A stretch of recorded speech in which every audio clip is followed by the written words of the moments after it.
नमस्कार. संवाद प्रतिवाद या विशेष कार्यक्रमामध्ये आपल्या सगळ्यांचं स्वागत. मला स्वतःला एक वाक्य फार आवडतं. MSCIT या परीक्षेच्या जाहिरातीसाठी हे वाक्य वापरलं जातं. ते वाक्य असं आहे, कम्प्युटरवर ज्यांची कमांड त्याला जगभर डिमांड. काही वर्षापूर्वीचं हे वाक्य आहे, पण आताच्या सध्याच्या परिस्थितीला हे तंतोतंत लागू पडतं. शिवाय आता कम्प्युटर विश्व हे केवळ कम्प्युटरपुरतं नाही आहे, तर त्याच्यापुढं आर्टिफिशियल इंटेलिजन्स AI सारखं क्षेत्र प्रचंड वेगानं डेव्हलप होत चाललेलं आहे. म्हणजे आजच मी एक बातमी वाचली ज्याच्यामध्ये NVIDIA ही कंपनी $5 ट्रिलियन इतक्या बाजार मूल्याची झालेली आहे. $5 ट्रिलियन म्हणजे भारत, ब्रिटन, जर्मनी यांच्या वार्षिक GDP इतका आकडा या एका कंपनीनं गाठलेला आहे. AI मध्येच काम करणारी ही कंपनी आहे. सो एकूणच आपण AI विषयी नेहमी बोलत असतो. यापूर्वी सुद्धा आपण अनेकदा बोललेलो आहे. आर्टिफिशियल इंटेलिजन्स हे क्षेत्र नेमकं कुठं जाणार आहे, काय जाणार आहे, याच्याबद्दल अनेकांच्या मनात भीती आहे, कुतूहल आहे. तर त्याचबरोबर संपूर्ण जगामध्ये इलेक्ट्रॉनिक विश्वामध्ये काय सुरू आहे याच्याबद्दल सुद्धा मला उत्सुकता आहे. आणि आज त्याच्यासाठी बोलण्यासाठी मी कोल्हापूरच्याच एका सुपुत्राला बोलवलेलं आहे. मी स्वागत करतो माझे मित्र संदीप कामत यांना. नमस्कार. संदीप कामत यांची थोडक्यात ओळख. संदीप मूळचे कोल्हापूरचे, 11वी 12वी न्यू कॉलेजमधनं झालेले आहेत. त्यानंतर वालचंद कॉलेजमधनं त्यांनी इलेक्ट्रॉनिक्स इंजिनिअरिंगमध्ये पदवी घेतली. त्यानंतर IIT मद्रासमधनं त्यांनी पोस्ट ग्रॅज्युएशन केलं आणि आता ते गुगल या कंपनीमध्ये अमेरिकेमध्ये काम करतात आणि गेल्या 25 वर्षाचा त्यांचा मोठा अनुभव आहे. जगभरामध्ये तंत्रज्ञान क्षेत्रात काय काय सुरू आहे याच्याबद्दल त्यांचं निरीक्षण सुरू असतं. काही दैनिकांमध्ये ते कॉलम लिहितात आणि जेव्हा त्यांचे लेख तुम्ही वाचाल तेव्हा तुम्हाला लक्षात येईल की आज संदीपना का बोलवलेलं आहे. संदीप, खूप खूप स्वागत आहे. गड्या आपला गाव बरं असं वाटते का? अगदी. आपण एकमेकांना खूप वर्ष ओळखतो आणि कोल्हापुरातला माझा पहिला इंटरव्ह्यू आहे आणि कोल्हापूर हे माझं जन्मस्थान, माझ्या आईचं जन्मस्थान आहे. मला सगळ्यात पहिल्यांदा विचारायचं आहे, गेली 25 वर्ष अमेरिकेत काम करतोय. भारताच्या वर्क कल्चरमध्ये आणि अमेरिकेच्या वर्क कल्चरमध्ये काय फरक आहे? तसा टेक्नॉलॉजी फील्डमध्ये एवढा फरक नाही आहे सध्या. म्हणजे वर्क कल्चर जर म्हणलं, कारण बरेचशा इथल्या ज्या कंपन्या आहेत त्या म्हणजे अमेरिकन कंपन्यांबरोबर काम करतात किंवा तिथले प्रोजेक्ट आउटसोर्स होऊन येतात. त्यामुळे तसं कल्चर बऱ्यापैकी सिमिलर आहे इन ऑफिस. ओके. पण जो मेन फरक आहे तो म्हणजे इनोव्हेशन कल्चरच्या बाबतीत. आपण नॉर्मली आपली थोडीशी मेंटॅलिटी, म्हणजे आता माझा अनुभव 20 वर्ष, आता मला अमेरिकेत 25 वर्ष झाली. त्याच्या आधी मी भारतात काम केलं होतं, त्यामुळे थोडंसं take it with the grain of salt. कारण माझा जुना अनुभव आहे. पण त्यावेळी म्हणजे थोडं सप्लिमेंटरी काम टाईपचं आम्ही करायचो. पण कटिंग एज इनोव्हेशन जे असतं, risk taking abilities, venture capital आणि ॲम्बिशन, ह्या गोष्टीमध्ये अमेरिका बऱ्यापैकी पुढे आहे. म्हणजे भारताच्याच नाही, सगळ्या जगामध्येच पुढे आहे. कारण या 3 गोष्टीमुळे आहे असं मला वाटतं. आणि तिथं थोडंसं आता आपल्याला सुरुवात झाली आहे स्टार्टअप इंडिया, डिजिटल इंडिया या प्रोग्रामच्या माध्यमातून. त्यामुळे आपण तिकडे जातो आहोत, पण तो मोठा फरक पहिल्यापासून राहिला आहे आपल्याला. आणि पुन्हा इन्फ्रास्ट्रक्चर वाईज पण खूप व्हास्ट डिफरन्स असेल. इन्फ्रास्ट्रक्चर म्हणजे आजकाल कमी होते तो गॅप, पण that was a major achievement. म्हणजे अमेरिकेचं रोड नेटवर्क जे होतं 50-75 वर्षापूर्वी, ते आपण आता बघतो आणि आता त्याची देवाणघेवाण आपली इंटरसिटी जशी वाढतीये, त्याचा अनुभव आणि त्याचा म्हणजे त्यांचा फायदा त्यांना 75-80 वर्ष झालाय. त्यामुळे ते इन्फ्रास्ट्रक्चर म्हणजे एक कन्स्ट्रक्शन हा एक विषय झाला, पण बाकी टेक्नॉलॉजी, डेटा सेंटर्स, इंटरनेट किंवा फायबर याच्यामध्ये ते बरेच पुढे आहेत. त्यामुळे त्याचा त्यांना फायदा झालेला. आता सध्या गुगलमध्ये आपण काम करताय, काय रोल आहे, काय रिस्पॉन्सिबिलिटी आहे? गुगलमध्ये माझं काम प्रॉडक्ट मॅनेजमेंट लीडर म्हणून आहे, GPM, group product manager. Okay. आणि आता सध्या त्यांनी टीज केली गुगल बुक्स नावाची, जशी ॲपलची मॅकबुक्स कशी आहेत लॅपटॉप कम्प्युटर्स, तर अँड्रॉइड बेस्ड लॅपटॉप आता येत आहेत. तर त्याच्यावर माझं काम चालू आहे आणि त्याला गुगल बुक्स ब्रँड आहे त्याचा. बरं. आणि माझा थोडासा बॅकग्राऊंड म्हणजे मी मोटोरोलामध्ये होतो तेव्हा गुगलने ॲक्वायर केली होती. त्या गोष्टीला आता 12-13 वर्ष झाली. ते पहिली टर्म होती माझी गुगलची, आता ही दुसरी टर्म आहे असं म्हणायला हरकत नाही. अँड्रॉइड लॅपटॉप्स म्हणजे माझा जो प्रवास आहे तो ऑपरेटिंग सिस्टम्स, लॅपटॉप, स्मार्टफोन्स असा झाला. HP मध्ये मी होतो काही काळ. त्या सगळ्याचं कंबाईन करून एक रोल तिथे आहे. मोटोरोला, HP, गुगल, कुठल्या कुठल्या कंपन्या झालेल्या आहेत? सुरुवात ह्यूज सॉफ्टवेअर मधून झाली दिल्लीला. आपण त्या काळात भेटलो होतो. त्याच्यानंतर सिमेन्स मोबाईल, जे नोकियाच्या खालोखाल होतं त्या काळात. आता I am dating my self, पण त्या जुन्या काळातल्या गोष्टी आहेत. त्याच्यानंतर मोटोरोलाची गुगल झाली. त्याच्यानंतर मी एक 4 वर्ष मोझिलामध्ये होतो. मोझिला म्हणजे फायरफॉक्स ब्राउझर ज्यांनी काढला. आणि त्यांचे फायरफॉक्स OS नावाचे फोन आले होते. जिओ फोन हा ज्या ऑपरेटिंग सिस्टमवर बेस्ड आहे ती मोझिलाची होती ओरिजिनली, आणि त्याच्यानंतर एक 7 ते 8 वर्ष HP, आणि आता पुन्हा गुगल. म्हणजे बऱ्यापैकी फॉर्च्यून 500 कंपन्या सगळ्या यापैकी सगळ्याच झालेल्या आहेत. म्हणजे कोल्हापुरातल्या तमाम तरुणाईनं हा इंटरव्ह्यू बघितलाच पाहिजे. कोल्हापूरचा एक मुलगा कोल्हापुरात शिक्षण पूर्ण करून आज जगभरातल्या आघाडीच्या कंपन्यांमध्ये काम करून आता गुगलमध्ये एका मोठ्या पदावर स्थिरस्थावर आहे. आता मूळ विषयाकडे येऊया. AI, आर्टिफिशियल इंटेलिजन्स, कृत्रिम बुद्धिमत्ता याच्याबद्दल प्रचंड चर्चा सुरू आहे. हो. आम्ही सुद्धा संवाद प्रतिवादमध्ये या विषयावरती अनेक कार्यक्रम घेतलेले आहेत. सगळ्यात महत्त्वाचं म्हणजे AI आता कोणत्या स्टेजला आहे आणि AIचं भवितव्य काय, याचा शेवट कशात आहे. म्हणजे AI नोकऱ्या खाईल का, याच्याबद्दल बऱ्याचदा बोलून झालेलं आहे. AIच्या संधी काय हे मला विचारायचंय. पण आता आपण AIच्या म्हणजे संपूर्ण जग म्हणतोय मी, कोणत्या स्टेजला आहोत? AIची तशी सुरुवात आहे. म्हणजे 1998-99ला जेव्हा जिथे इंटरनेट होतं त्या स्टेजला AI आहे असं मला वाटतं. आणि कुठल्याही नवीन टेक्नॉलॉजीमध्ये एक कॅझम येतो की खूप एक्सपेक्टेशन वाढतात लोकांच्या, खूप इन्व्हेस्टमेंट्स होतात, मग त्या ओव्हर इन्व्हेस्टमेंट्स होतात, मग त्याच्यानंतर थोडंसं लॉसेस होतात, आणि मग लोकांना कळतं आणि वर जातो ग्राफ. त्या कॅझममध्ये आपण जायचे आहोत आता असं मला वाटतं. अच्छा. कारण याचं उदाहरण द्यायचं झालं तर 99च्या काळामध्ये .com, Y2K हे सगळं चाललं होतं, आणि त्याच्यानंतर मोठा बबल बर्स्ट झाला. हो हो. कारण अपेक्षा जास्त वाढतात आणि टेक्नॉलॉजीची रियालिटी कॅचअप होत नाही. तर अगदी सुरुवातीच्या काळात आपण आहोत याच्या, पण त्याचे रिझल्ट ऑलरेडी दिसायला लागलेत. म्हणजे इंटरनेट एरा आणि याचा .com बर्स्ट आणि याचा आता जो साम्य आहे ते तिथं संपतं. कारण त्याच्यामध्ये अमेझॉन, गुगल, मेटा ह्या सगळ्या कंपन्या त्यातनं जन्माला आल्या. म्हणजे अगदी पूर्ण सगळा क्रॅश झाला आणि त्याच्यानंतर राखेतनं जसं फिनिक्स पक्षी म्हणतो आपण तसं त्या कंपन्या झाल्या. त्या स्टेजला आपण आहोत. इतक्या सुरुवातीला आहोत की त्याचे विनर्स कोण आहे ते आपल्याला अजून माहिती नाहीये. म्हणजे सुरुवातीच्या काळामध्ये जर AIचा इतका बोलबाला आणि प्रभाव निर्माण झाला असेल तर भविष्यात काय होईल मग? हा, आणि त्याच्यात बबल आहे का हा एक मोठा प्रश्न आहे.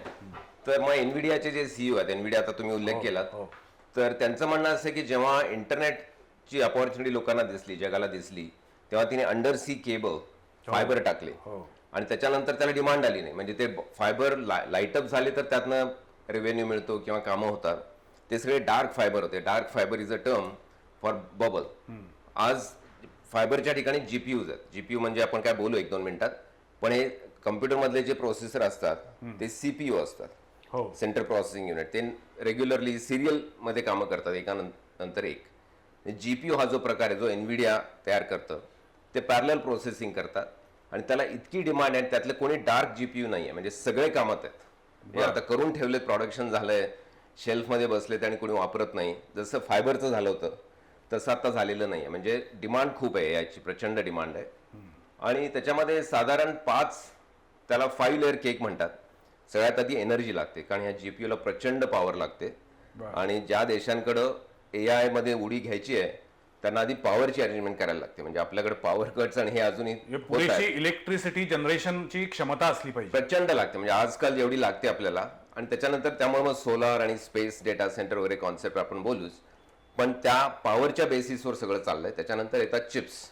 ओके. चिप्स म्हणजे सेमी कंडक्टर जे आपल्या फोनमध्ये असतात. GPU पण हे चिप्स आहेत. तो मोठा त्याचा भाग हा आता second layer of that 5 layer cake. त्याच्यानंतर येतं डेटा सेंटर्स किंवा इन्फ्रास्ट्रक्चर आपण जसं म्हणलं, त्याला प्रचंड म्हणजे एकरच्या एकर सगळी डेटा सेंटर्स आधी तयार करावी लागतात, जिथे सेंट्रली ब्रेन म्हणता येईल AIचा तो प्रोसेस होतो. जसं फेसबुकचे आता आहेत. तुम्ही जर ओहायो किंवा या ठिकाणी गेला तर फेसबुकचे फार्म्स आहेत. आपण ते गुजरातमध्ये जसे सोलार फार्म बघतो तशी डेटा सेंटर्स आहेत. त्याच्या 10, 20, 30 पट आपल्याला AI साठी लागणार आहेत. हा तिसरा लेअर. चौथा लेअर म्हणजे मॉडेल्स. मॉडेल म्हणजे आपण जे चॅट जीपीटीचं मॉडेल ओपन AIचं एक आहे, एन्थ्रॉपिकचं आहे, गुगलचं जेमिनाय मॉडेल आहे, आणि त्याच्यानंतर शेवटी ॲप्लिकेशन्स. ॲप्लिकेशन म्हणजे ChatGPT.com किंवा Gemini.com हे ज्याच्यामध्ये आपण इंटरफेस करतो ते. तर या सगळ्यामध्ये आता ॲक्टिव्हिटीज चालू आहेत आणि भारताला संधी पण आहेत. पण हे सगळं अर्ली स्टेज आहे. म्हणजे त्याच्यामध्ये किती इन्व्हेस्टमेंट करायची. आता गुगलने आमच्या कंपनीने $175 बिलियन इन्व्हेस्टमेंट अनाऊन्स केली पर इयर. मागच्या वर्षी 100 बिलियनची केली होती. तेव्हा स्टॉक खाली गेला की हे लोक वेडे आहेत. म्हणजे मार्केटला असं वाटलं की हे ओव्हर इन्व्हेस्ट करतायत. सुंदर पिचाईने यावर्षी सांगितलं की 100 billion is old news, 175 billion. म्हणजे त्यांना एवढी डिमांड दिसतीये. बुद्धीच्या आणि कल्पनेपडचे पलीकडचे हे सगळे विषय आहेत, पण भविष्य हेच आहे हो. आणि हे त्या लोकांना व्यवस्थित कळालेलं आहे. अशा किती कंपन्या आता काम करतायत एआय मध्ये? एआय मध्ये खूप कंपन्या आहेत, पण मेजर ज्या कंपन्या आहेत त्या 5 किंवा 6 आहेत. ओके. पूर्वी त्याला वेगळी अॅक्रोनिम होती, आज मँगोज हो. हे अॅक्रोनिम आहे. Mangoes is M is Meta, A is Anthropic, N is Nvidia, G म्हणजे Google, O is Open AI आणि एस म्हणजे स्पेस एक्स. ह्या सगळ्या कंपन्यांकडे आता सगळी पॉवर आहे. कारण मी जे 5 लेअर केक म्हणलं की काही लोकांच्याकडे चिपसेट्स आहेत एनविडियाकडे, काही लोकांच्याकडे मॉडेल्स आहेत अँथ्रॉपिक किंवा ओपन एआय किंवा गुगलचं जसं मॉडेल आहे, आणि काही लोकांच्याकडे ॲप्लिकेशन्स आहेत म्हणजे गुगलचा क्रोम ब्राउझर किंवा गुगल सर्च. तर या सगळ्या मँगोज हे ॲक्रोनिम आत्ता सध्या खूप पॉवरफुल आहे. कारण या सगळ्यांच्याकडं मेन म्हणजे केंद्रस्थानी आहेत ह्या सगळ्या एआयच्या डेव्हलपमेंटसाठी. तुम्ही आता बोलताना डेटा सेंटर्सचा उल्लेख केला. आता इलॉन मस्क यांची स्पेस एक्स कंपनी आहे, त्याचबरोबर गुगलचा प्रोजेक्ट सन कॅचर हे डेटा सेंटर आहे. बरोबर. पण या बहुतांश कंपन्या आता आपले हे डेटा सेंटर्स अंतराळात तयार करण्याचा प्रयत्न करतायत. त्याच्या मागचं कारण काय? म्हणजे आपल्याला पृथ्वीवरती भरपूर जागा उपलब्ध आहे, पण ती जागा कमी पडेल का? ती इन्व्हेस्टमेंट त्यांना तेवढी फिजिबल नाहीये. फॅन्टॅस्टिक प्रश्न आहे. याच्यावर मी सध्या लिहिलं होतं पण रिसेंटली. तर मी जो 5 लेअर केक म्हणलं त्याच्यात सगळ्यात बेसला मी एनर्जी म्हणलं होतं. हो. आणि एनर्जी प्रोडक्शन जेवढं आता पृथ्वीवर आहे ते कमी पडणार आहे एआय साठी. बर. हा नंबर 1. नंबर 2, एआय प्रोडक्शनची जी कपॅसिटी आपली आहे त्याच्यामध्ये बरंचसं म्हणजे कूलिंगसाठी जातं सध्या. कारण हे जीपीयू जे असतात त्याला थर्मो त्याचे इमिट होतात आणि ते थंड करण्यासाठी कूलिंगमध्ये जवळपास 30 ते 40% खर्च लागतो डेटा सेंटरमध्ये. आणि बऱ्याच ठिकाणी पॉलिटिकल प्रोटेस्ट सुरू झालेले आहेत की आमच्या एरियात डेटा सेंटर नको, कारण आमचे MSCB सारखे म्हणजे लोकल रेट्स वाढतील, पाणी कमी पडेल, कारण पाणी खूप लागतं कूलिंगसाठी. तर हा जर आपण विचारात घेतला की 40% खर्च जर तुमचा कूलिंगला होत असेल, तर जिथे कूलिंग लागणार नाही म्हणजे अंतराळात, अच्छा, तिथंच जर आपण डेटा सेंटर तयार केली. आता स्पेस एक्समुळे रोज सॅटेलाइट आम्हाला कॅलिफोर्नियामध्ये आपण जशी विमानं बघतो आकाशात वरती बघितलं तर एखादं विमान, तसे सॅटेलाइट जाताना दिसतं. म्हणजे इतकं कॉमन झालेलं आहे स्पेस एक्स, त्याच्याबद्दल पण आपण बोलू. बर. पण रेग्युलरली संध्याकाळी असं मोठा प्रकाश होत निघाला की मुलंही सगळे बघायला येतात बाहेर. आणि पूर्वी कौतुक होतं की स्पेस एक्सचा फाल्कन 9 निघाला, पण आजकाल असं की अनदर सॅटेलाइट. हे जे वरती जात आहेत ते सगळं इन्फ्रास्ट्रक्चर घेऊन वरती करू शकतात.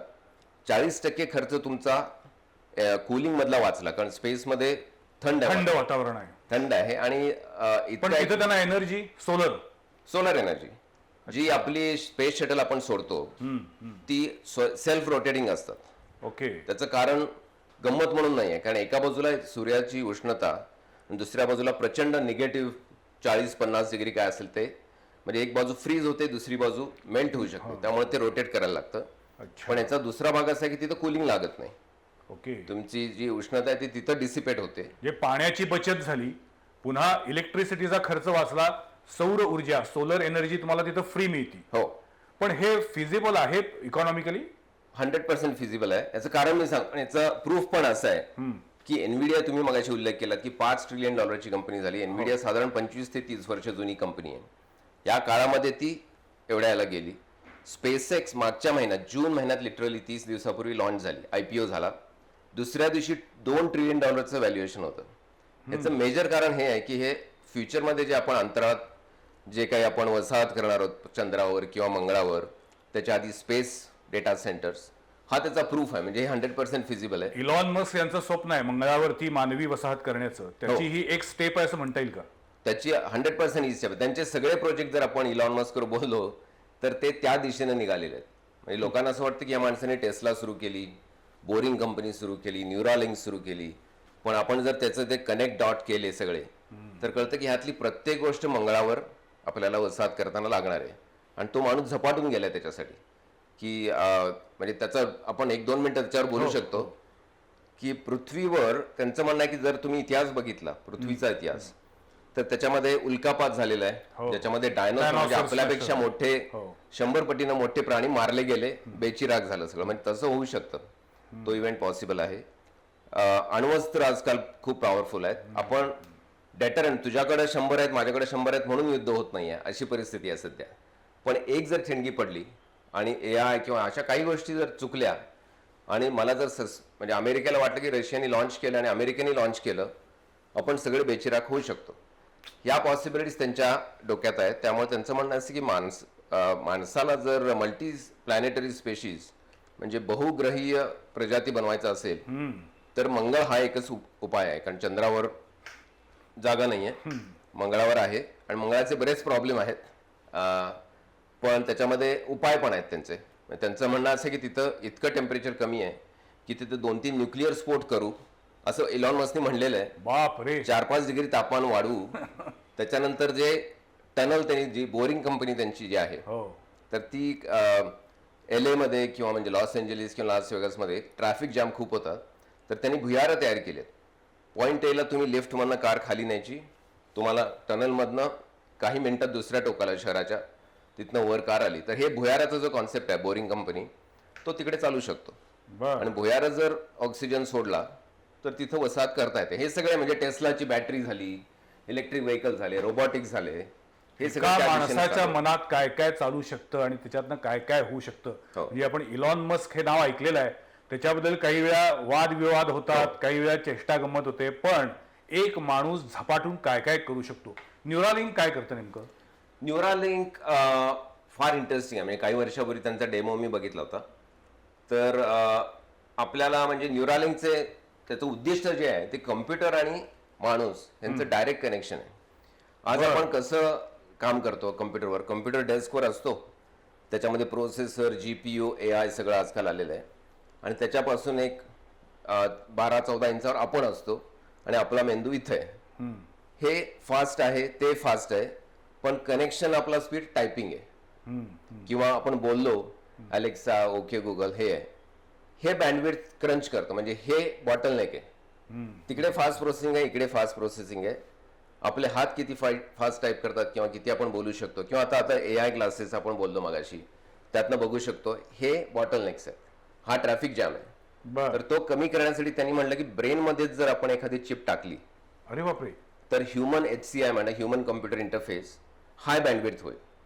म्हणजे आता आपण गप्पा मारतोय, हो त्याच्यापेक्षा माझी चिप तुझ्या चिपशी बोलू शकते. तर असाही त्याच्यामध्ये म्हणजे तशी आयडिया होती सुरुवातीला. बर. पण ऑन दॅट जर्नी त्यांना पॅरालिसिस झालेले पेशंट्स, त्यांनी ते एक्सपेरिमेंट केले की ती चिप टाकून, आधी अर्थात प्राण्यांवर केले त्यांनी, पिग्सवर पिग्स वर वगैरे गेले. हो मी ते वाचलं होतं. हा. डुकरांवरती ते प्रयोग केले पहिल्यांदा. आणि ते पण इंटरेस्टिंग आहे. म्हणजे माकडांचा ब्रेन आपल्यासारखा सेम आहे, पण माकडाला ट्रेडमिलवर चालवता येणं अवघड आहे, त्यामुळे त्याने डुकरांवर प्रयोग केले सगळे. बर. आणि काढल्यानंतर सुद्धा ते डुक्कर नॉर्मल राहिलं. पण जेव्हा त्याला बसवली चिप तेव्हा यू कुड ॲक्च्युली कमांड की हे कर, ते कर. त्याच्या डोक्यात विचार इंड्यूस करता येतात आपल्याला. मग ही कॉन्सेप्ट त्यांनी पॅरालिसिस झालेली माणसं उठून उभी राहिली, चालायला लागली. कारण एखादं ऍक्सिडेंट झालेला असतो आणि इथलं कनेक्शन नर्व्हमधनं, स्पाईनमधनं खाली जोडलेला हात पायाचा कंट्रोल गेला असेल, त्यांनी तो जसं हार्टचं बायपास करतात तसं ते बायपास करून चिपमधनं डायरेक्ट कंट्रोल. म्हणजे मी बघितलं ते डेमो सगळे. माणूस चालू लागतो, बोलू लागतो पॅरालिसिस झालेला, किंवा ज्यांना काही म्हणजे ALS सारखे गंभीर आजार आहेत त्यांना नुसता विचार करून कर्सर हलवता येतो कम्प्युटरवर इकडून इकडे, किंवा मला डोक्यातले विचार टाईप करता येतात नुसते बघून डोळ्यांनी. अद्भुत आहे सगळं. हो, ही हे आता सध्या अशी टेक्नॉलॉजी डेव्हलप होत चालली आहे. डेव्हलप झाली आणि त्यांना FDA अप्रुव्हल एका पार्टला मिळालेलं आहे असं मी आत्ताच सध्या वाचलं. म्हणजे मला कन्फर्म करायला लागेल. बर. पण त्या मार्गावर ते आहेत की माय गॉड. Medical technology. आणि तो भाग तिथे समजा परग्रहावर कोणीतरी भेटलंच आपल्याला तर वी कॅन, म्हणजे लँग्वेजचा प्रश्नच नाही, थॉट आपण ट्रान्समिट, असा विचार असावा असं मला वाटतं. हा न्यूरालिंकचा विचार आहे त्यांचा. काय काय जगात सुरू असतं. आपण आपलं कट्ट्यावर बसायचं आणि या पार्टीनं काय करायला पाहिजे आणि त्या नेत्यानं काय करायला पाहिजे ह्याच्यावरतीच गप्पा मारायच्या. पण प्रत्यक्षात हे संपूर्ण जग जे टेक्नॉलॉजी ड्रिव्हन सुरू आहे त्याच्यामागं किती विचार असतो, किती मेहनत असते आणि किती व्हिजन असतं, ह्या सगळ्या गोष्टी आपण समजून घेतल्या पाहिजेत. या सगळ्या सध्याच्या टेक्नॉलॉजिकल युगामध्ये भारत कुठं आहे आणि भारताला नेमक्या काय संधी आहेत? भारताला भरपूर संधी आहे याच्यामध्ये. एक तर पहिल्यांदा सुरुवातीला इम्पॅक्ट होणार आहे हे आपल्याला आधी मान्य करायला हवं आहे.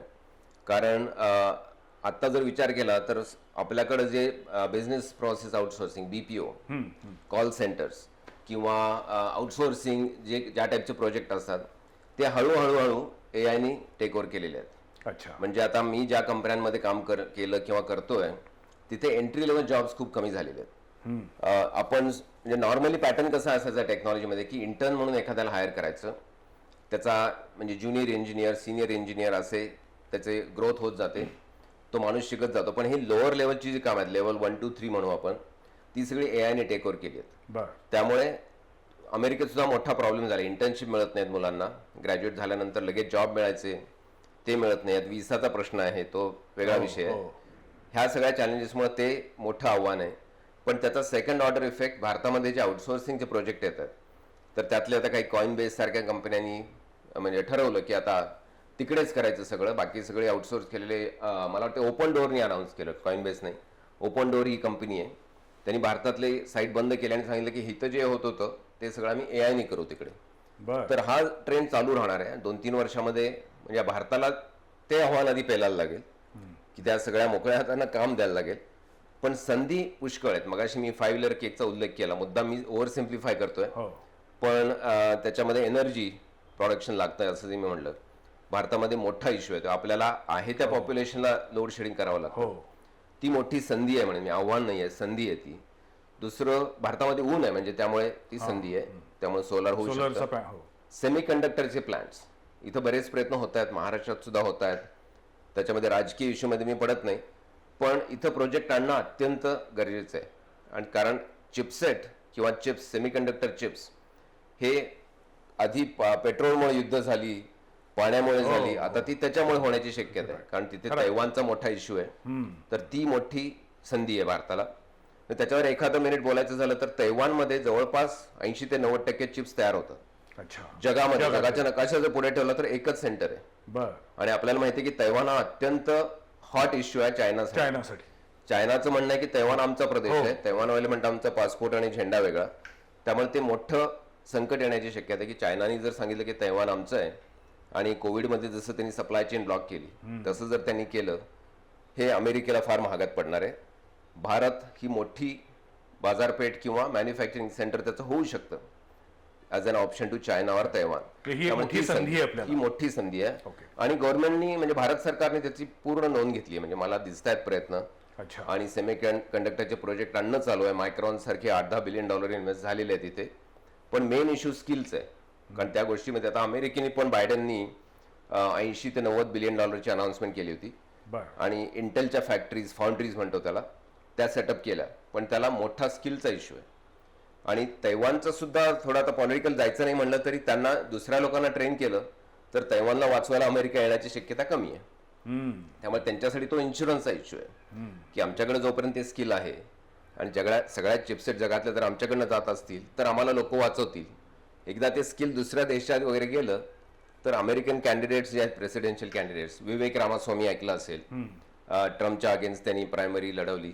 त्यांनी ओपनली अशा कॅन्डिडेट्सनी सांगितलं की 4-5 वर्ष आम्ही तैवानकडनं ट्रान्सफर करू, नंतर they are on their own. म्हणजे अशी जर स्टेटमेंट यायला लागली तर तैवानवाले सुद्धा द्यायला ते तयार होणार नाहीत. हा मोठा इश्यू आहे. म्हणजे आपल्याकडे रिस्किलिंगची संधी आहे. मॉडेल्स आपली स्वतःची तयार करता येऊ शकतात. आपल्याकडे 35-40 भाषा आहेत. हे सगळं एआय रिसर्च इंग्लिश सेंटर किंवा वेस्टर्न सेंटर्ड आहे, तर ते भारतामध्ये इथल्या भाषांसाठी विकसित करता येऊ शकतं. सर्वम एआय सारखे प्रोजेक्ट आपल्याकडे चालू आहेत. तर आणि भारताचीच मोठी मार्केट प्लेस आहे. म्हणजे आपण इथली पॉप्युलेशन, इथला गव्हर्नन्स, इथल्या लोकांसाठी म्हणजे पैशाची अपेक्षा न करता, ॲज अ बिग मार्केट न बघता सुद्धा गव्हर्नमेंटला काय काय बरंच करता येईल. त्या 5ही लेअरमध्ये आपल्याला संधी आहेत. संदीपने आता बोलता बोलता एक अतिशय महत्वाचा मुद्दा मांडला. तिसरं महायुद्ध जर झालं तर कोणत्या कारणासाठी होईल, ही कारणं आता बदलत चाललेली आहेत. म्हणजे पूर्वी एक प्रकारे थोडीशी ज्यांची म्हणतो की महत्वाकांक्षा होती म्हणून युद्धाची स्थिती होती, नंतर पाण्यासाठी युद्ध होईल असं म्हणायला लागले. पण आता एआय, आर्टिफिशियल इंटेलिजन्सवर कुणाचं प्रभुत्व याच्यावरनं युद्ध होऊ शकतं. आणि हे युद्ध कोण जिंकेल, तर ज्याच्याकडं चांगल्या चिपसेटची प्रोडक्शन्स आहेत, ज्याच्याकडं एआयचा चांगला साठा आहे किंवा क्षमता आहे, असेच देश भविष्यामध्ये जगावरती राज्य करू शकतील. संदीप 25 वर्ष अमेरिकेमध्ये राहत आहे. सध्या गेल्या 5-6 वर्षामध्ये किंवा रादर 3 वर्षामध्ये ट्रम्प यांच्या धोरणांमुळे भारतावरती होणारे परिणाम याच्याबद्दल खूप लिहिलं जाते, बोललं जाते. तुम्ही आता जसं म्हटलात की अमेरिकेमध्ये आता व्हिसाचे पण प्रॉब्लेम सुरू झाले आहेत. H1B व्हिसाबद्दल आता काही निर्बंध लावलेले आहेत, त्याची फी वाढवली. अशा परिस्थितीमध्ये एक भारतीय नागरिक अमेरिकेत राहणारे म्हणून तुम्हाला विचारतोय, तिथल्या तरुणांच्या मनात नेमकी काय भावना आहे अमेरिकेबद्दल आणि किती लोकांना पुन्हा मायदेशी परत यावं असं वाटतंय? म्हणजे हा प्रश्न अशासाठी आहे की आपण नेहमी म्हणतो की भारतातल्या तरुणांकडे प्रचंड क्षमता आहे, प्रचंड पोटेन्शियल आहे, पण ब्रेन ड्रेनचा हा प्रॉब्लेम आहे. हा या म्हणजे ट्रम्प सरकारच्या धोरणाचा एक प्रकारे भारताला फायदा होऊ शकेल का? नक्की होऊ शकेल. शॉर्ट आन्सर नक्की होऊ शकेल. पण त्याच्या आधीचा प्रश्न तुम्ही जो विचारला त्याचं मी आधी उत्तर देईन की ट्रम्प हे आता 4-5 वर्षामध्ये हे प्रकरण ट्रम्प हे म्हणजे मानसिकता प्रकरणच आपल्याला आहे. प्रकरणच आहे बघायला मिळतेय. पण ही अंडर करंट जे आहेत, आता मी तिथं 25 वर्ष बघतोय, राजकारण अमेरिकेतलं खूप बदललंय 25 वर्षात. म्हणजे आम्ही जेव्हा गेलो होतो तेव्हा बऱ्यापैकी पॉझिटिव्हिटी असायची. म्हणजे पॉलिटिक्स आम्हाला असं वाटायचं की इथले लीडर्स पर्सनल अटॅक करत नाहीत किंवा भ्रष्टाचार करत नाहीत किंवा म्हणजे लोकांसाठी खरंच फोकस्ड असतात. आपण आपल्या देशाकडे बघायचं म्हणायचं की इथं कधी असं होईल. आजकाल उलट झाल्याची परिस्थिती आहे. म्हणजे एवढं सगळं अमेरिकन पॉलिटिक्स बदललंय. आपण म्हणतो की इथली चॅनल्स, टीव्ही चॅनल्स हे या पार्टीचं आहे, हे या पार्टीचं आहे. हा भाग तिकडे 25 वर्ष चालू आहे. आणि तो खूप टोकाचा आहे. म्हणजे काही लोक इंटरव्ह्यूला एका चॅनलला जात नाहीत, एवढी परिस्थिती तिथे चिघळली आहे. आणि ट्रम्पचा हा म्हणजे थोडीशी फेनॉमेनल आपल्याला ट्रम्प हे प्रकरण आपण जे म्हणलं ते का आलं, त्याची 2-3 कारण आहेत. बेसिकली इज अ कॅपिटलिस्ट आहेत, पण त्यांचं अमेरिकेमध्ये एक खदखद होती ग्लोबलायझेशन. आणि पूर्वी म्हणजे अमेरिकन कार, जनरल मोटर्स वगैरे सगळे पॉप्युलर होत्या. हळूहळू ते त्यांच्या हातातून मॅन्युफॅक्चरिंगचं म्हणतोय मी. चायनाकडे ग्लोबलायझेशनमुळे भारतातनं सुद्धा काही गोष्टी गेल्या. जगाची फॅक्टरी म्हणतो आपण चायना, तसं झालं. तर ट्रम्प त्यांची जी इलेक्शनची हॅट होती, make America great again, red hat, ती ट्रकर्स हॅट आहे. आणि त्याच्या मागे उद्देश असा की ज्या लोकांचे जॉब गेले, ट्रकर्सचं मॅन्युफॅक्चरिंग जॉब, त्या लोकांना रिप्रेझेंट करण्यासाठी ती हॅट होती. तर त्या लोकांचं त्यांची वोट बँक आहे की ज्यांचे जॉब गेले. शेतकऱ्यांचं धान्य वगैरे म्हणजे जे विकायचे ते चायनाला गेलं. सोयाबीन वगैरे अमेरिकेमध्ये प्रोड्यूस होतं, त्याला डिमांड कमी झाली. तर या सगळ्या अंडरकरंटमधनं ट्रम्प ही फेनॉमेनन जन्माला आली. तर त्यामुळे त्यांची जी धोरणं आहेत ती त्या वोट बँकसाठी आहेत. त्यामुळे तिथले जे भारतीय माझ्यासारखे आहेत त्यांना हे कळतंय की हा सुज्ञ की हे का चाललंय असं. मग सोशल मीडियावर बरेच त्याचे मग इंडियन लोकांवर टीका होते किंवा वर्बल अटॅक्स होतात. हे त्याचं म्हणजे त्याच्यामध्ये फेक अकाउंट्स पण असतात, तो भाग वेगळा. पण हे सगळं बदललंय खूप अमेरिकेमध्ये. ट्रोलिंग हे अमेरिकेत पण आहेच. अमेरिकेतनं सुरुवात झाली म्हणायला हरकत नाही या बाबतीमध्ये. ट्रोलिंगचं माहेरघर अमेरिका आहे. अगदी नक्की. म्हणजे तिथले सोशल मीडिया बघितलं, मला कळत नाही की कुठलं वाईट जास्त आहे, की भारत का अमेरिका. सोशल मीडिया ट्रोलिंग तिथेही खूप प्रकार आहे. हा मध्ये बरीच प्रकरण बाहेर आले की रशियामधनं बॉट्स अमेरिकेचं नाव घेऊन म्हणजे अमेरिकन माणसाचं नाव घेऊन ट्रोलिंग करत होते. जेव्हा म्हणजे भारतीय लोक इथं काय येतात जॉबसाठी वगैरे वगैरे असे अटॅक होत होते. इलॉन मस्कनीच origin of account, country origin हे जेव्हा पब्लिश करायला सुरू केलं तेव्हा बांगलादेश आणि पाकिस्तानी अकाउंट्स भारतीयांवर टीका करत होते अमेरिकन नाव घेऊन. असाही प्रकार होता. म्हणजे इतकं फेक तिकडे चालू होतं. लोकांना असं वाटत होतं की अमेरिकन लोकांचं भारतीय अमेरिकन बद्दल, इंडियन अमेरिकन बद्दल मत एकदम का बदललं. त्याचं कारण थोडंसं हे पण होतं की फेक अकाउंट मॅन्युप्युलेटेड होतं सगळं. म्हणून मी आधी नेहमी म्हणतो की सोशल मीडियावरचे कोणतेही मेसेज, कोणतेही व्हिडिओ न बघता, खातरजमा न करता सरसकट पुढे ढकलणं आणि त्याच्यावरून आपण आपलं मत बनवणं, हे असे दिवस राहिलेले नाहीत. कोणताही मेसेज खरोखर तो जेन्युइनली बनवला गेलाय का हे तपासावंच लागेल. अगदी असं आम्ही नेहमी म्हणतो की अमेरिका महासत्ता आहे, भारतापेक्षा 50 वर्ष पुढे असलेला देश आहे. आज एआयच्या बाबतीत सगळ्यांच्या मनात भीती आहे, एआय मुळे आमच्या नोकऱ्या जातील. अमेरिकेमध्ये पण अशी स्टेप किंवा अशी फेज आलेली होती का? अमेरिकेमध्ये सुद्धा एआयचा काय परिणाम झाला? म्हणजे 2 वर्षापूर्वी हॉलिवूड मधल्या काही लेखकांनी संप पुकारलेला होता. त्यांचाही संबंध एक प्रकारे एआयशीच होता. म्हणजे एआय कडनं जर स्टोरी लिहून घेतल्या किंवा एखादी स्टोरी एआय न डेव्हलप केली तर लेखकांना काही कामच राहणार नाही. बरोबर. सो आज अमेरिका एआयच्या क्षेत्रामध्ये कुठे आहे आणि त्यांनी अशी काही वेगळी पॉलिसी, गव्हर्नमेंट लेवलला पॉलिसी बनवली आहे का? त्यांची पॉलिसी आता तयार होतीये. कारण ट्रम्प ऍडमिनिस्ट्रेशन एक चांगली गोष्ट केली की एआय झार म्हणजे एआयचा सर्व एक माणूस नेमला, David Sacks. He is a venture capitalist. म्हणजे तू सिलिकॉन व्हॅलीमध्ये त्यांनी त्या माणसाला उचलला आणि सांगितलं की तुला टेक्नॉलॉजी कळते आणि हे तू सगळं ठरव. बायडन ऍडमिनिस्ट्रेशन मध्ये कसं झालं होतं की एआयचे रिस्क एआयचे डेंजर्स, नोकऱ्या जातील, श्रीमंत लोक अजून श्रीमंत होतील, गरीब लोक अजून गरीब होतील, अशी एक भीतीचं वातावरण तयार झालं होतं. पण त्याचे डाऊनसाईड असे झाले की चायना खूप पुढे गेलं. पण चायनामध्ये एक हाती कारभार आहे, लोकशाही नाही आहे. हो. त्यामुळे मग त्यांचं असं झालं की एआय ही टेक्नॉलॉजी किंवा अशी कविता लिहिणारी टेक्नॉलॉजी नाही आहे. ते सेक्युरिटीमध्ये जर आलं, इंटरनॅशनल वॉरफेअरमध्ये जर आलं, आता पूर्वीची युद्ध लढाया आणि घोडे तलवारी घेऊन व्हायची, त्याच्यानंतर तोफा आल्या, त्यानंतर न्यूक्लिअर वेपन्स आले. पण आजची लढाई तुम्हाला फक्त एक हॅक करावं लागतं हॉस्पिटल, सैनिकांचं हॉस्पिटल, आणि यू कॅन कॉज डेथ आणि हॅवक. खरं. त्यामुळे एआयचा हा मोठा, म्हणजे तुम्ही जर इग्नोर केलं की एआयची रिस्क आहे म्हणून आपण एआय करायला नको, ते ट्रम्पनी बरोबर समजून घेतलं आणि त्यांनी टेक्नॉलॉजीमधला एक माणूस त्याला नेमला आणि त्यांनी पूर्ण त्याचा आराखडा सगळा तयार केला. नोकऱ्या नक्की जाणार आहेत, पण रेजिस्टन्स इज फ्युटाईल आपण ज्याला म्हणतो, की तुम्ही विरोध करून उपयोग ते होणार आहे. तुम्ही नाही केलं, अमेरिकेने नाही केलं तर चायना करणार आहे. आणि उद्या एआय ज्याच्या हातात असेल तो माणूस जगावर राज्य करू शकतो. त्यामुळे त्यांनी ते धोके पत्करून नोकऱ्या जातील हे समजून त्याच्यावर पुन्हा इन्व्हेस्ट केलं.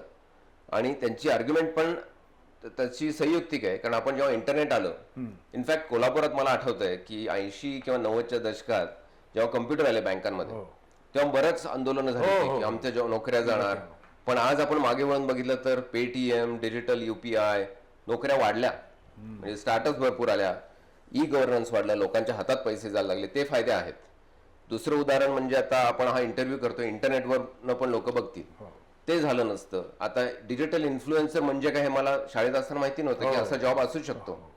किंवा creators, media creators, you are media creator, हे जॉब आपल्याला असतील हे तेव्हा कळत नव्हतं. आता कोल्हापुरामध्ये असे अनेक तरुण तरुणी आहेत की जे वेगवेगळ्या पद्धतीचे फूड ब्लॉग बनवतात, वेगवेगळ्या दुकानांची रील्स बनवतात आणि त्याच्यावरती त्यांचा चरितार्थ चालतो. हे आपल्याला 20 वर्षापूर्वी कळलं नसतं. असा पण व्यवसाय करता येईल हे कधी डोक्यात पण आलं नव्हतं आपल्याला. बरोबर, त्या स्टेजला आपण आता एआय मध्ये आहोत. म्हणजे आपण भाऊ केला की नोकऱ्या जात आहेत म्हणून करायलाच नको एआय. पण आपल्याला 50-60 प्रकारच्या नोकऱ्या आपल्याला अजून माहिती नाहीत. आपण इथे गप्पा मारतोय, पण 20 वर्षांनी आपल्या मुलांना काहीतरी एआय नॅव्हिगेटर, की 50 कार सेल्फ ड्रायव्हिंग चालू आहेत आणि त्या तिथं आलेल्या आहेत. आता आम्ही सेल्फ ड्रायव्हिंग कार्स तिथे वापरतो बऱ्याचदा बे एरियामध्ये. तर त्या सगळ्यांना मॉनिटर करणारा एखादा माणूस असतो, सेफ्टी मॉनिटर, हा जॉब असू शकतो हे आपल्याला आज कळत नाही, पण तसे जॉब्स येऊ शकतात. दुसरं म्हणजे मीडिया मॅनिप्युलेशन. आपण आता म्हणलं की फेक व्हिडिओज येतात, ते कोणीतरी, आता आपण CCTV लावतो आणि कोणीतरी बघत असतं, तसं कोणीतरी जॉब येऊ शकतो. म्हणजे आपल्याला बरेचसे जॉब माहिती नाही आहेत. मग अशी मी टेक्नॉलॉजीचा कर म्हणलं, आधी थोडा खड्डा येतो आणि मग वरती जातं, त्या टाईपचं आपण आता आहोत. तर नोकऱ्या जातील, त्याचा मोठा इम्पॅक्ट होईल, पण अमेरिकेने तो धोका पत्करून त्याच्यावर काय करता येईल त्याचं धोरण आता ठेवलं. तसं भारताने पण ठेवायला लागेल आता. म्हणजे पण आपण शाळेमध्ये असताना विज्ञान शाप की वरदान या विषयावरती निबंध लिहायला सांगायचे, राईट. तसं आता AI शाप की वरदान या विषयावर निबंध लिहायला सांगितला तर संदीप कामत शापला किती % मार्क देतील आणि वरदानला किती % मार्क देतील? मी शाळेचंच उदाहरण घेऊन सांगतो तुला. जेव्हा इलेक्ट्रिसिटीचा शोध लागला तेव्हा लोक म्हणाले, अरे शॉकनी लोक मरतील. आज इमॅजिन करा की इलेक्ट्रिसिटी नाहीये तर काय झालं असतं, जगूच शकत नाही. खरं, इथं आपण 100 लाईट आहेत, कॅमेरा चालू आहे. तर तसं एआयचं थोडंसं आहे. म्हणजे शाप की वरदान म्हणजे थोडा काळ त्याला आपल्याला सहन करावं लागेल, की आधीचे जुने जाऊ द्या, मरणा लागून करायला लागेल आणि मग नवीन गोष्टी त्याच्यामध्ये येतील. त्यामुळे आता तो थोडा वेळ शाप वाटू शकतो. पण विचार करा, मगाशी मी म्हणलं की पॅरालिसिस झालेला माणूस, ऍक्सिडेंट झालेला माणूस उठून चालू शकतो. किंवा रोबोटिक्समुळे आता फायर फायटर्सना अमेरिकेत खूप, कॅलिफोर्नियात तर खूप मोठ्या आगी आणि वणवे लागतात. फायर फायटर्सना जीव धोक्यात घालून जायला लागतं तिथं. उद्या रोबोट जातील, ड्रोन्स किंवा ड्रोन जातील. आता मॅन होल मध्ये, माइन्स मध्ये कामगार उतरतात आणि सगळं जग बघत राहतं की त्यांना रेस्क्यू होईल का नाही. ते सगळे धोकादायक जॉब ते घेतील. त्यामुळे असं शाप की वरदान ते आपल्या हातात आहे. थोडा पेशन्स ठेवायला लागेल. जे जॉब आपल्याला माहिती नाहीत ते 100 पटीने पुढे येतील. कदाचित म्हणजे विकलांग लोकांना काम करायला लागणार नाही. आजकाल मी बघतो की त्यांना खूप कष्टाने दिवस काढायला लागत आहेत. त्यांना एक असिस्टंट मिळू शकेल, रोबोटिक असिस्टंट. शाळांमध्ये 100 मुलांना, 60 मुलांना एकच शिक्षण दिलं जातं. काही लोकांना ते ऍब्सॉर्ब होतं, काही लोकांना होत नाही. एआय मुळे पर्सनलाइज करू शकतो. त्या मुलाच्या कृतीनुसार एआय त्याला शिकवू शकतं. ह्या गोष्टी आपण विचारात घेत नाही. कॅन्सरवर ड्रग मिळण्याची शक्यता आहे पुढच्या 5 वर्षामध्ये. तर आपण म्हणलं एआय नको, हा शाप आहे. कॅन्सर झालेल्या लोकांना विचारून बघा, त्यांच्या नातेवाईकांना विचारून बघा की दे वॉन्ट दिस.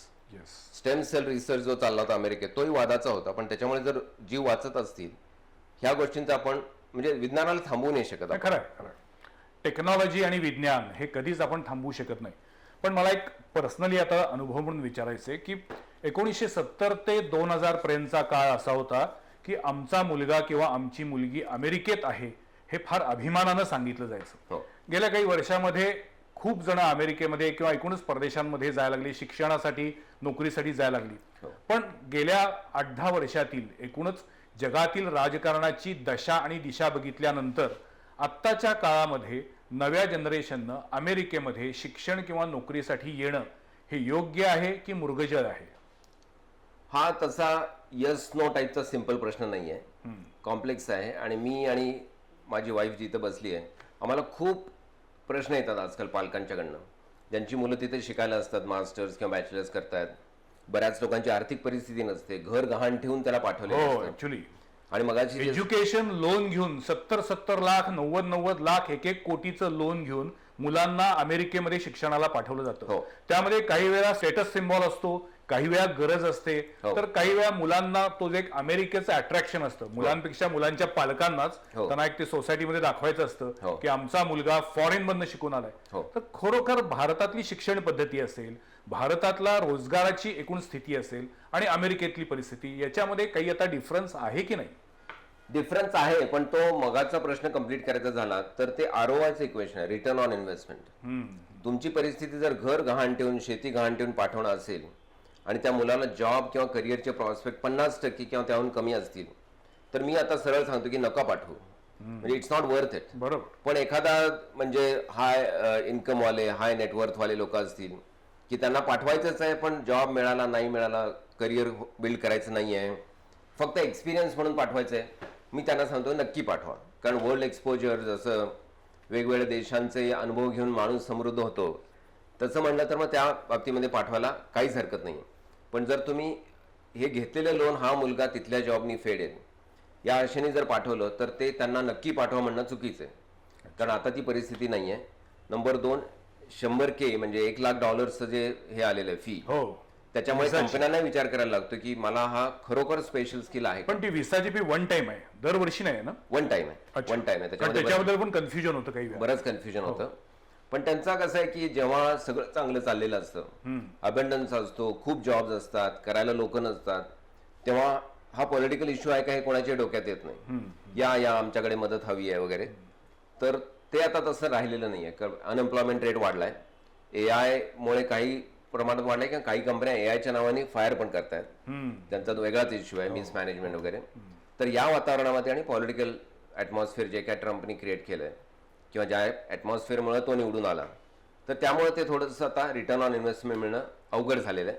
तर माझं म्हणणं असं आहे की तुम्हाला जर त्यातनं रिटर्न ऑन इन्व्हेस्टमेंट पाहिजे असेल, लगेच जॉब आणि ते लोन रिपे करायचं असेल, तर आत्ता कृपया विचार करा 10 वेळेला.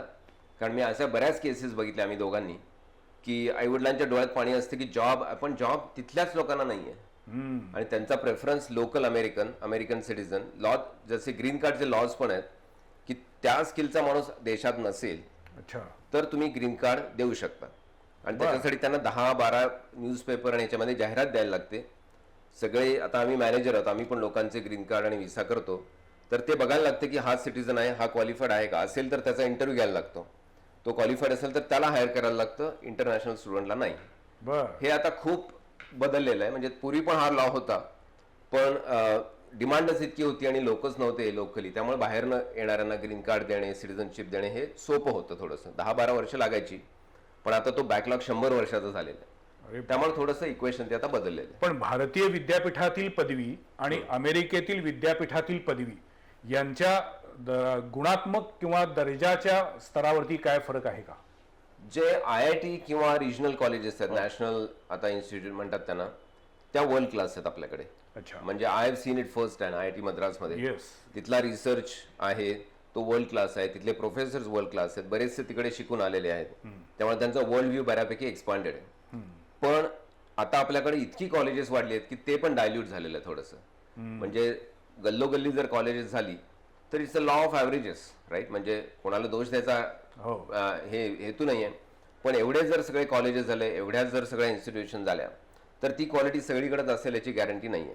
त्यामुळे आपल्याकडे पॉकेट्समध्ये ती क्वालिटी आहे वर्ल्ड क्लास, आणि त्यामुळे कॉम्पिटिशन पण आहे की त्या इन्स्टिट्यूटमध्ये जाण्यासाठी आपल्याला बऱ्याचदा IIT ला ऍडमिशन मिळणं अवघड असतं, पण MIT ला मिळते असं म्हणतात. तसं पण आहे आपल्याकडे, म्हणजे क्वालिटी आहे पण ती पॉकेट्समध्ये आहे आणि ती वाईडली डिस्ट्रीब्यूट झालेली नाहीये. 25 वर्ष अमेरिकेत राहूनही अस्खलित मराठीमध्ये संदीप कामत बोलतायत. दैनिक सकाळमध्ये त्यांची लेखमाला असते. त्यातल्या एका लेखामध्ये, तुम्ही खूप जुना लेख आहे पण त्याच्यामध्ये Web3 बद्दल लिहिलं होतं. हा, काय आहे ते नेमकी, काय संकल्पना होती? Web3 हा कॉन्सेप्ट म्हणजे क्रिप्टोग्राफी तुम्ही ऐकलं असेल. क्रिप्टोकरन्सीज, आपल्याकडे बऱ्याच लोकांनी पैसे घालवले त्याच्यात. हो हो. त्या कारणासाठी मी ते आर्टिकल लिहितो की लोकांना थोडंफार त्यातलं माहिती व्हावं. त्या अनुषंगानेच मी तो लेख लिहिला होता. बर. पण एक कॉन्सेप्ट म्हणून सांगायचं झालं तर 80s किंवा 90s मधलं वेब जे होतं म्हणजे इंटरनेट, ते Web 1 होतं. त्यावेळी फक्त रीडिंग होतं. अच्छा. म्हणजे तुम्ही फक्त बातम्या वाचा, पोर्टल वाचा, yahoo.com वाचा, त्यात आपला काही सहभाग नव्हता. That is Web 1. Web 2 ही संकल्पना 90s किंवा 2000 मध्ये आली, ज्याच्यामध्ये आपण इंटरनेटवर लिहू शकतो. म्हणजे सोशल मीडिया असेल, पोस्ट काहीतरी तुम्ही टाकली, फेसबुक, इंस्टाग्राम असेल किंवा युट्यूब असेल, हा राईटचा भाग झाला. रीड, राईट, आणि आता तिसरं Web3 जे आहे ते ओन आहे. ओन म्हणजे तुम्ही मालकी घेऊ शकता. अच्छा. ओके. तर त्याच्यामध्ये मग क्रिप्टोची कॉइन्स झाली, क्रिप्टो करन्सी झाल्या. एखादं डिजिटल आर्टवर्क जर तुम्ही केलं आणि त्याचा कॉपीराईट घेतला तर ते तुमचं NFT म्हणजे नॉन फंजिबल टोकन म्हणतात त्याला, म्हणजे डिजिटल आर्ट. बर. जसं पिकासोचं पेंटिंग हो असतं, हो.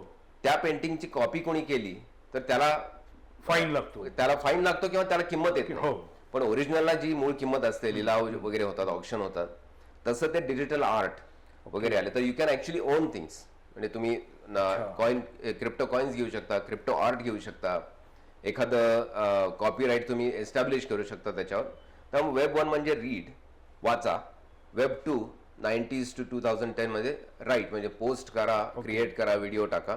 आणि तिसरं म्हणजे you can actually on things. म्हणजे सगळं गुगल, ऍपलला जो रेव्हेन्यू जातो तो थोडा क्रिएटर म्हणून जे लोक व्हिडिओ क्रिएट करतात त्यांना डायरेक्टली जाईल. म्हणजे तुम्हाला डिजिटल कॉइन्स डायरेक्टली येतील, असं त्याच्यामध्ये उद्देश होता. That is Web3. म्हणजे मी काही वर्षापूर्वी मी असं पण बघितलेलं होतं की जसं क्रिप्टो करन्सी ही आभासी चलन आहे, हो. त्याच पद्धतीनं अशी व्हर्च्युअल प्रॉपर्टीज पण काही सेल बाय चालू होतं. त्याच्यामध्येच मेटावर्स असा एक शब्द ऐकला होता. हो, मेटा कंपनीनंच तयार केलेला हे संज्ञा आहे. काय आहे मेटावर्स? मेटावर्स हा म्हणजे एक आभासी जग म्हणता येईल आपल्याला. ओके.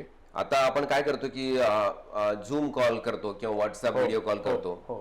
पण त्याच्यामध्ये आपण स्क्रीनवर 2 डायमेन्शनल दिसतो एकमेकाला. हो.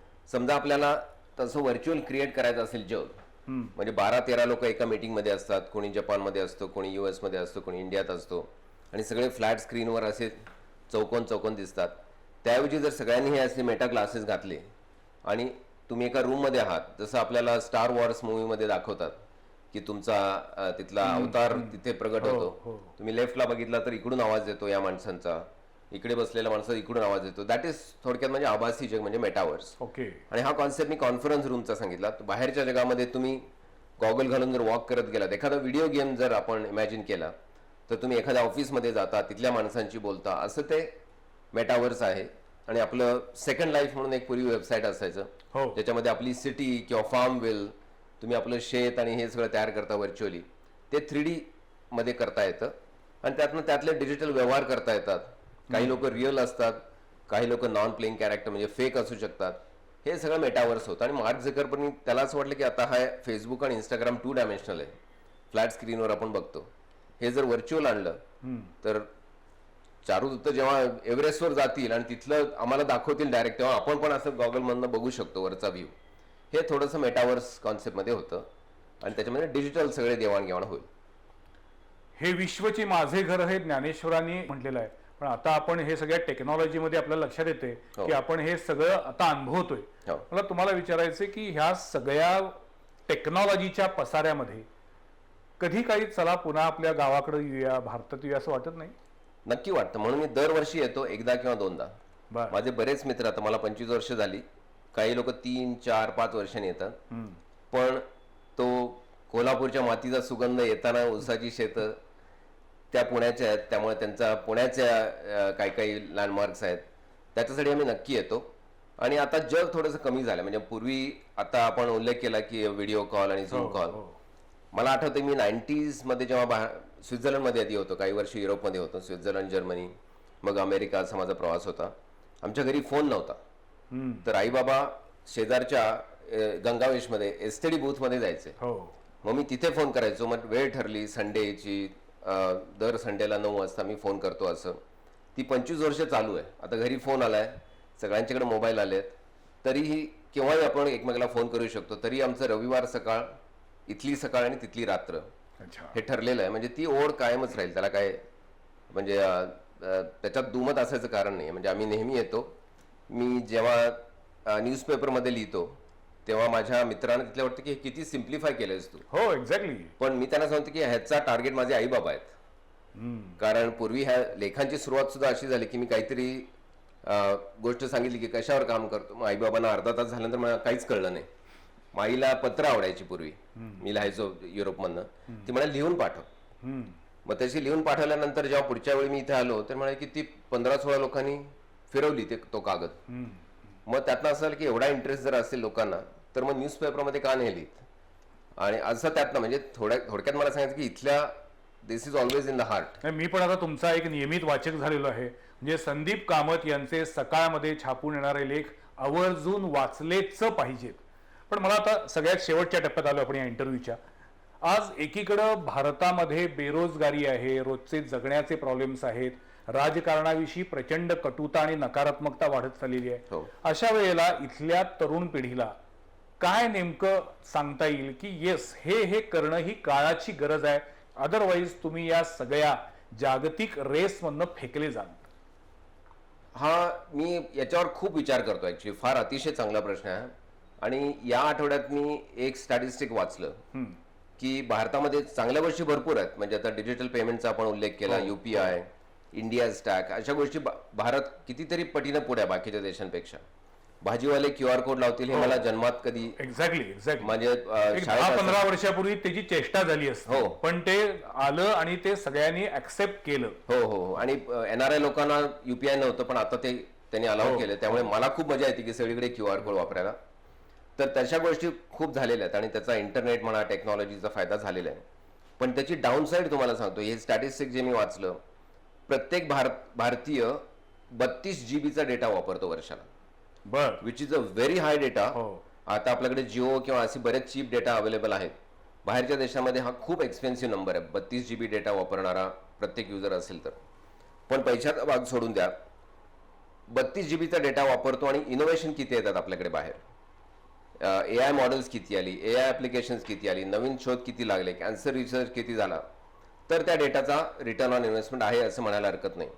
जर 32 GB चा डेटा प्रत्येक भारतीय वापरत असेल ऑन ॲव्हरेज आणि काहीच त्यातनं निष्पन्न होत नसेल, कम्प्युटर गेम, मोबाईल गेम खेळण्यासाठी एक्झॅक्टली आणि व्हिडिओ पुढे ढकलण्यासाठी इंटरनेट नाही आहे.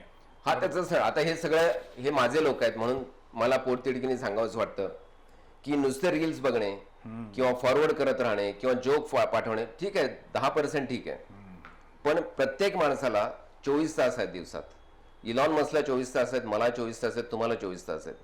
तो माणूस मंगळावर पोहोचतोय आणि आपण शनिवार पेठेतला माणूस शुक्रवार पेठेत जॉब पाहिजे म्हणतोय आणि दिवसभर रील बघतो. म्हणजे हे आपले लोक आहेत म्हणून सांगायला हरकत नाही.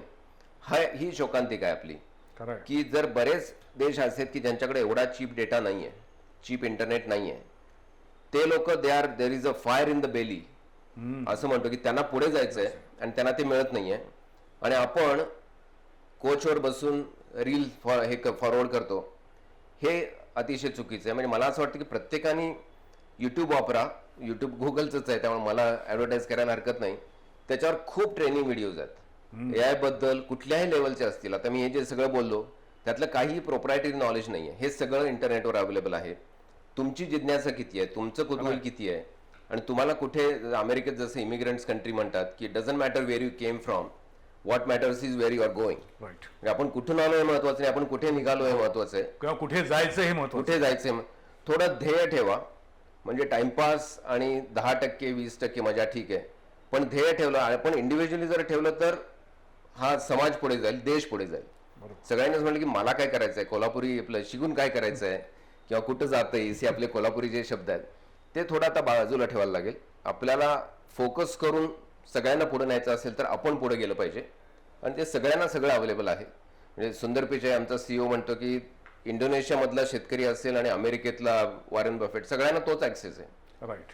युट्यूब सगळ्यांना अवेलेबल आहे, इंटरनेट सगळ्यांना अवेलेबल आहे, त्याचा फायदा करून घ्या. नाही, खरोखर आहे. म्हणजे इंटरनेटमध्ये किंवा हे जे काही सोशल मीडियाचे प्लॅटफॉर्म आहेत इथं भेदाभेद नाही. सगळ्यांना सारखी ट्रीटमेंट, सगळ्यांना सारखंच नॉलेज मिळतं. फक्त पुन्हा संदीप म्हणतात तसं की आपण त्यातलं काय निवडायचं हे आपण ठरवलं पाहिजे. म्हणजे आता कोणत्याही कट्ट्यावरती जर मुलं बसली असतील तर गप्पा कमी आणि प्रत्येक जणाचं लक्ष असतं आपापल्या हातातल्या मोबाईलमध्ये. कोणत्याही कार्यक्रमात गेल्यानंतर तिथे मोबाईलचाच वापर सर्वाधिक दिसतो. तर त्याचा चांगल्या अर्थानं वापर करून घेता येईल. शेवटी जाता आता मला एक मुद्दा विसरलो होतो, तो विचारतो. आता आपण इंटरनेट बद्दल बोलतोय तर इंटरनेटचं भवितव्य म्हणजे स्टारलिंक कंपनी ज्या पद्धतीनं आता सॅटेलाइट इंटरनेट सर्व्हिस देऊ शकते किंवा देऊ इच्छिते, त्याचं भवितव्य काय असेल आणि ते कधी सुरू होईल किंवा आता ते कुठल्या स्टेजला आहे? सॅटेलाइटचा बऱ्यापैकी म्हणजे अमेरिकेमध्ये बऱ्यापैकी सुरू झालेलं आहे स्टारलिंकचं. जे लोक अमेरिका आता भारताच्या चौपट मोठा आहे आणि 1/3 पॉप्युलेशन म्हणजे प्रत्येकाला 12 पट जागा आहे आणि रँचेस खूप आहेत, मोठी मोठी फील्ड्स आहेत जिथं इंटरनेटचे टॉवर नाही आहेत. तर त्या लोकांना इंटरनेट मिळतं आता, कारण सॅटेलाइट आणि ते लो ऑर्बिट सॅटेलाइट आहेत, म्हणजे सगळ्यांना कव्हर करणारे. ते एक जाळं पृथ्वीच्या भोवती तयार होईल आता थोड्या वर्षामध्ये. पण त्याच्यामध्ये सिक्युरिटी इश्यूज पण आहेत. आता भारताला स्टारलिंक ही अमेरिकन कंपनी आहे, त्यांना आपलं लायसन्स देऊन टाकणे परवडणार नाही. त्यामुळे भारताचं गव्हर्नमेंट जे करते ते बरोबर आहे, ते खूप छान इशा चालली आहे त्यांची. पण इंटरनेट सगळ्यांना अवेलेबल होईल. जी जहाजं समुद्रात असतात तिथं अँटेना नसतात, त्यामुळे त्या लोकांना जे सेलर्स असतात त्यांना त्याचा फायदा होईल. इमर्जन्सी सिच्युएशनमध्ये जिथं हायकिंगला लोक जातात, एव्हरेस्ट सारख्या ठिकाणी जातात किंवा US मध्ये योसेमिटी, तिथं कव्हरेज नसतं, त्यांना सॅटेलाइट मिळेल. आता हे सगळे आयफोन याच्यामध्ये आलेलं आहे सॅटेलाइट नेटवर्क. फ्लाईटमध्ये 12-12 तास बसतो आपण, तिथं वायफाय मिळत नाही किंवा कट होत राहतं, त्यांना सगळ्यांना मिळेल. ब्रॉडबँड मिळतं फुल. त्यामुळे मला असं वाटतं की कव्हरेज वाढेल, प्रॉडक्टिव्हिटी वाढेल, डाऊन टाइम कमी होईल. म्हणजे पूर्वी मला असं होतं की आता आपल्याला जपानची फ्लाईट किंवा चायनाची फ्लाईट घ्यायचं, चला थोडा तरी डाऊन टाइम मी झोप घेऊ शकतो, आता ते कमी होईल. हा त्याची डाऊन साईड आहे, पण त्याचे बरेच फायदे होतील आणि बऱ्याच नवीन सर्व्हिसेस ऍड होतील त्याच्यामध्ये. भारतासारख्या देशानं इंटरनेट वापराबद्दल किंवा AI बद्दल काही पॉलिसी ठरवणं गरजेचं आहे का? तसे प्रयत्न सुरू झालेले आहेत. म्हणजे आता नीती आयोग सुद्धा त्याच्याबद्दल विचार करतोय.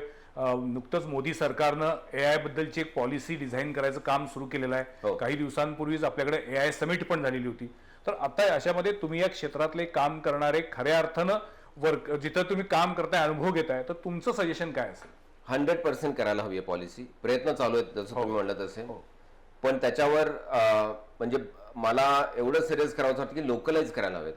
अमेरिकेने केले, युरोपने केले, म्हणून ते FCC रूल्स, पूर्वी फोनचे रूल बऱ्यापैकी आपण तसंच टाईपचे करायला बघितले. पण इंडियन सोसायटी जशी आहे, समजा एखादा व्हिडिओ, भारताची सोसायटी तशी, आपण विविधतेत एकता म्हणतो, पण काही इश्यू सेन्सिटिव्ह असू शकतात.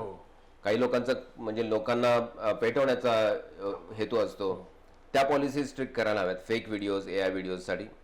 सिक्युरिटी, इमिग्रेशन, टेररिझम, ह्याच्यासाठी एक्स्ट्रीमली केअरफुल पॉलिसीज बनवायला लागतील.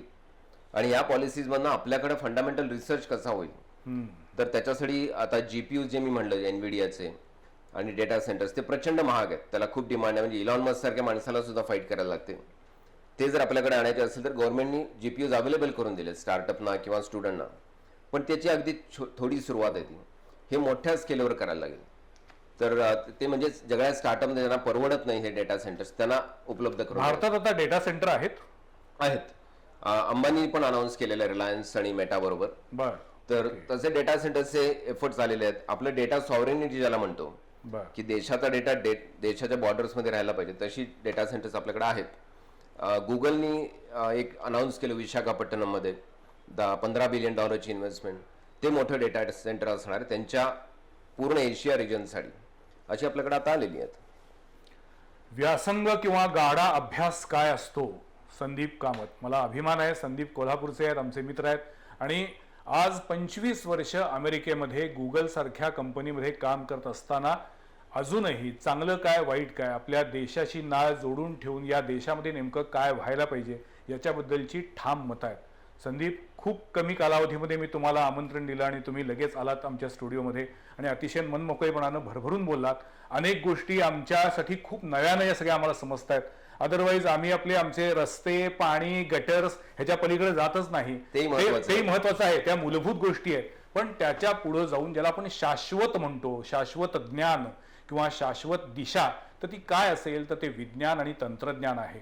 पुन्हा एकदा, विज्ञान तंत्रज्ञान आपण जसं वापरू तसा त्याचा वापर होतो आणि तो विधायक कामासाठी जास्त होऊ शकतो. आणि आज संदीप कामत ज्या पद्धतीनं जगभरातल्या सगळ्या टेक्नॉलॉजीबद्दलचा अभ्यास करून आपल्याला माहिती देत आहेत ते बघितल्यानंतर मला असं वाटतं कोल्हापूरच्या मुलांनी संदीपचा आदर्श घेतला पाहिजे.